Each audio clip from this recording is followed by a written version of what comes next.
दोस्तों, स्वागत है आपका आपके इस YouTube चैनल स्टेट लेवल पर। दोस्तों, आज 26 फरवरी 2025 की करंट अफेयर हम देखेंगे। आज मैंने करंट अफेयर के साथ साथ रिवीजन में 2014 और 15 की योजनाओं को लिया है, यानी सेंटर की यानी केंद्र की जितनी भी योजनाएं चली हैं 2 साल में के अंतर्गत 2014 और 2015 उन योजनाओं को देखेंगे। और प्रतिदिन की भांति हम देखते हैं एक सकारात्मक विचार। दोस्तों, देश के राष्ट्रकवि कहे जाने वाले मैथिली शरण गुप्त का एक कथन है, नर हो न निराश करो मन को, कुछ काम करो कुछ काम करो, जग में रहकर कुछ नाम करो, यह जन्म हुआ किस अर्थ हो, समझो जिसमें यह व्यर्थ न हो, कुछ तो उपयुक्त करो तन को, नर हो न निराश करो मन को।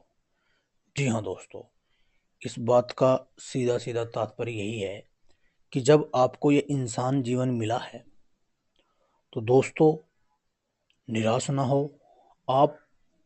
जब आपको ये मानव जीवन मिला है, आपको एक जिम्मेदारी दी गई है, आप इसका पूर्णतः जो कर्तव्य आपको मिला है उसका निर्वहन कीजिए।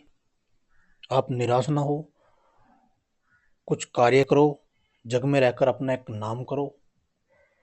तो दोस्तों, इसका एक शाब्दिक अर्थ यही है कि जब आपको जीवन मिला है, इस जीवन को निर्वहन करने के लिए कुछ बेहतर ढंग से कार्य करो, अपना नाम करो और समाज में अपना व्यक्तित्व का सही परिचय दो। तो दोस्तों, निराश ना हो, क्योंकि आपको ये नया जीवन जो मिला है। चलिए आज की करंट अफेयर देखते हैं दोस्तों। मोहन बागान ने लगातार 2 बार ISL खिताब जीता। जी हाँ, 23 फरवरी 2025 को कोलकाता के सॉल्ट लेक स्टेडियम में ओडिशा FC पर 1-0 नाटकीय जीत के साथ अपना लगातार दूसरा इंडियन सुपर लीग खिताब इन्होंने जीत लिया है। तो मोहन बागान ने दूसरी बार ISL का खिताब जीता है, ये बात आपको याद रखनी है। क्वेश्चन नंबर 2 देखते हैं। दतिया हवाई अड्डे को DGCA की मंजूरी मिली है और वो मध्य प्रदेश का 8वां हवाई अड्डा बन गया है। DGCA बोले नागरिक उड्डयन महानिदेशालय के लाइसेंस प्राप्त करने के बाद दतिया MP का नया 8वां हवाई अड्डा बन गया है, ये बात आपको याद रखनी है। यानी अब मध्य प्रदेश में कुल मिलाकर 8 हवाई अड्डे हो गए हैं। भारत शहरी स्वच्छता और अपशिष्ट प्रबंधन में उल्लेखनीय प्रगति कर रहा है। इंदौर और SSPL के तहत माध्यम से स्वच्छता के लिए नए मानक स्थापित कर रहा है। तो दोस्तों, इंदौर 7वीं बार स्वच्छ शहर का खिताब जीतकर वो लगातार 7वीं बार इस पद पर रहा है। तो इंदौर लगातार 7वीं बार स्वच्छ शहर बनकर उभरा है और पिछले 7 बार हो गए हैं वो अपने स्वच्छता का परिचय दे रहा है दोस्तों। चलिए क्वेश्चन नंबर 4 देखते हैं। 51वां खजुराहो नृत्य महोत्सव, आप जानते हैं खजुराहो मंदिर मध्य प्रदेश में है, चंदेल शासकों ने बनवाए थे। तो दोस्तों, 51वां खजुराहो नृत्य महोत्सव शास्त्रीय कला और विरासत का उत्सव ये मध्य प्रदेश में आयोजित हो रहा है 20 से 26 फरवरी के बीच, यानी आज इसका समापन हो जाएगा। चलिए क्वेश्चन नंबर 5 देखते हैं। चाइना सेट 10R या जोंगक्सिंग, जिसे बोलते हैं जोंगक्सिंग 10R, चीन ने इस उपग्रह का प्रक्षेपण हाल ही में किया है। 22 फरवरी को इस प्रक्षेपण को किया है। इसका उद्देश्य है, उन्होंने एक पुराना चाइना सेट भेजा था जिसका नाम पुराना चाइना सेट 10 उपग्रह है, 2011 में प्रक्षेपित किया था।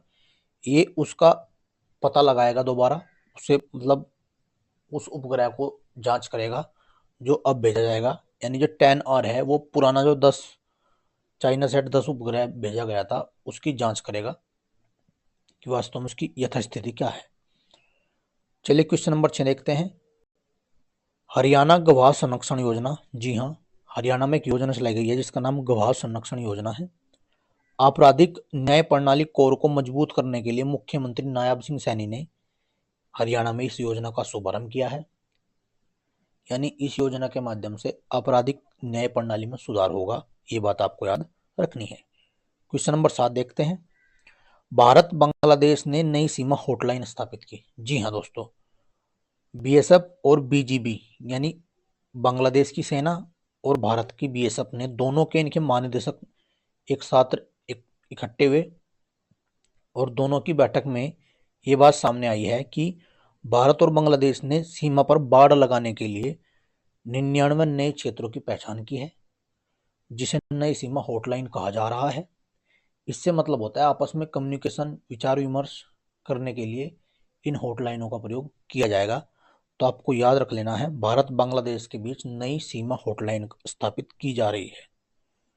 चलिए क्वेश्चन नंबर 8 देखते हैं।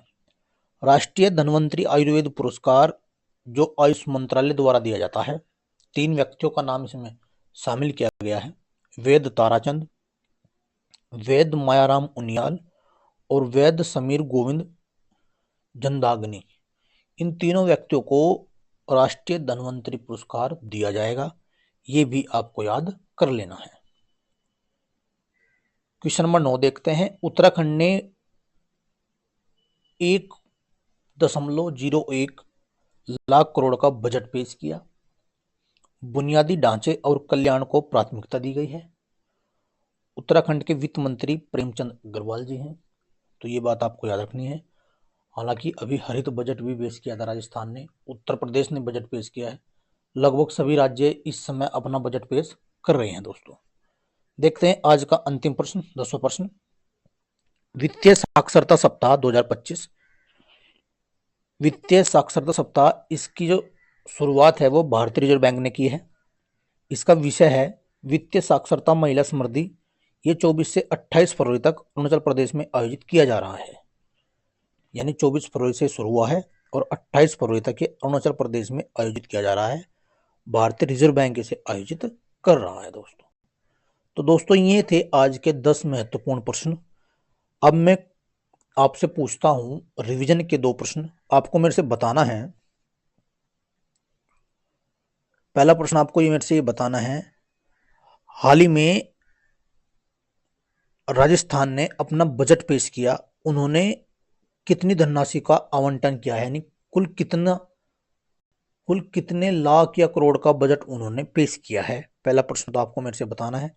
ये तो आपको पता होगा कि उन्होंने हरित बजट पेश किया, लेकिन आपको उसकी धनराशि बतानी है मेरे से। दूसरा प्रश्न आपको बताना है, हाल ही में चालुक्य युगीन कन्नड़ अभिलेख कहाँ से प्राप्त हुए या कहाँ मिले हैं, कहाँ इनकी खोज हुई है। चालुक्य युगीन कन्नड़ अभिलेख। तो दोनों प्रश्नों के जवाब आपको कमेंट करके बताने हैं। चलिए दोस्तों, अब देखते हैं रिवीजन के कुछ प्रश्न। और रिवीजन में मैंने लिया है केंद्र सरकार द्वारा कुछ प्रमुख योजनाएं जम 2014 की देखेंगे, जिसमें पहला नंबर है डिजिटल इंडिया कार्यक्रम। ये 21 अगस्त 2014 में चलाई गई। प्रधानमंत्री जन धन योजना आप जानते हैं, खाते खोलने के लिए, डिजिटल करने के लिए 28 अगस्त 2014 में चलाई गई। दीनदयाल उपाध्याय अंत्योदय योजना, ये 25 सितंबर 2014 में चलाई गई। स्वच्छ भारत मिशन, ये 2 अक्टूबर 2014 गांधी जयंती के उपलक्ष्य पर। सांसद आदर्श ग्राम योजना 11 अक्टूबर 2014। श्रमेव जयते 16 अक्टूबर 2014 को चलाई गई। फास्टैग भी एक योजना चली थी 31 अक्टूबर 2014। जीवन प्रमाण जो कि पेंशन भोगियों के लिए थी 10 नवंबर 2014। और मिशन इंद्रधनुष जो टीकाकरण से संबंधित थी 25 दिसंबर 2014 को चलाई गई। तो दोस्तों ये थी 2014 की महत्वपूर्ण योजनाएं। अब देखते हैं 2015 की, जिसमें नीति आयोग बना है, आपको पता होना चाहिए 1 जनवरी 2015 को। हृदय समृद्ध सांस्कृतिक संरक्षण एवं कायाकल्प, ये योजना आपको जान लेनी है, 21 जनवरी को चलाई गई थी। बेटी बचाओ बेटी पढ़ाओ, ये 22 जनवरी 2025। सुकन्या समृद्धि योजना, ये भी 22 जनवरी 2025, यानी दोनों ये 22 जनवरी 2025 को चली थी। मृदा स्वास्थ्य कार्ड आपको पता है, खेतों में पोषक तत्व कमी को ध्यान में रखते हुए चलाई गई थी 19 फरवरी को। प्रधानमंत्री कौशल विकास 20 फरवरी 2025। सागर माला परियोजना, ये 25 मार्च 2025। मुद्रा बैंक योजना 8 अप्रैल। जननी सुरक्षा योजना 12 अप्रैल ये चलाई गई थी।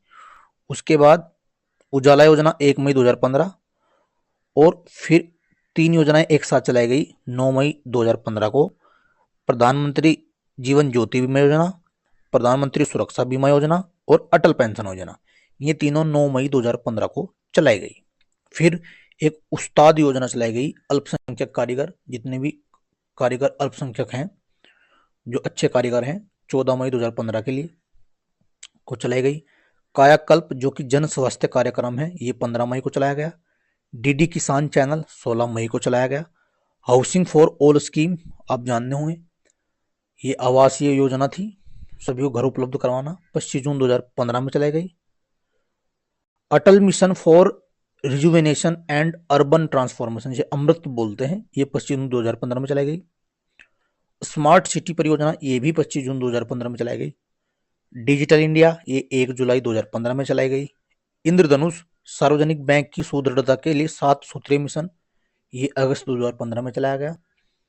स्वर्ण मौद्रीकरण योजना, स्वर्ण बांड योजना और स्वर्ण बुलियन योजना, इन तीनों योजनाओं का शुभारंभ 5 नवंबर 2015 में किया गया।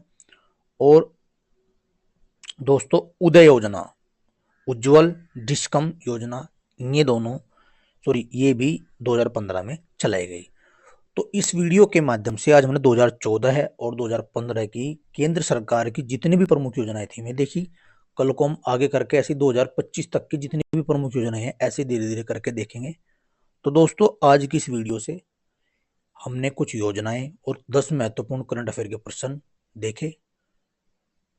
तो दोस्तों ऐसे ही पढ़कर मुस्कुराते रहिए, पढ़ते रहिए और निराश नहीं होना है, आपको अपने कार्य के प्रति लगे रहना है। तो आज की इस वीडियो में दोस्तों इतना ही, धन्यवाद।